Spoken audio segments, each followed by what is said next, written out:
58 anyos na traktor operator patay matapos maapakan ng kanyang minamanehong traktora.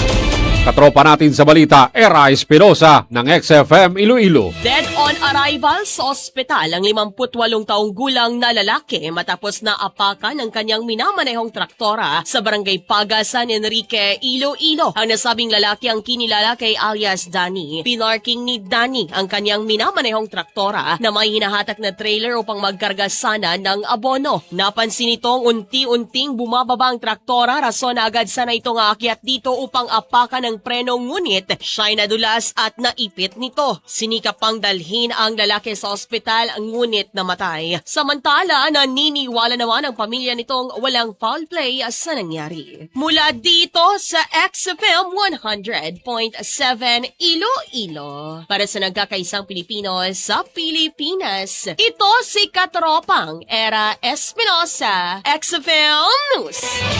Cellphone Plus Gold, mapalit sa mga butika sa inyong lugar.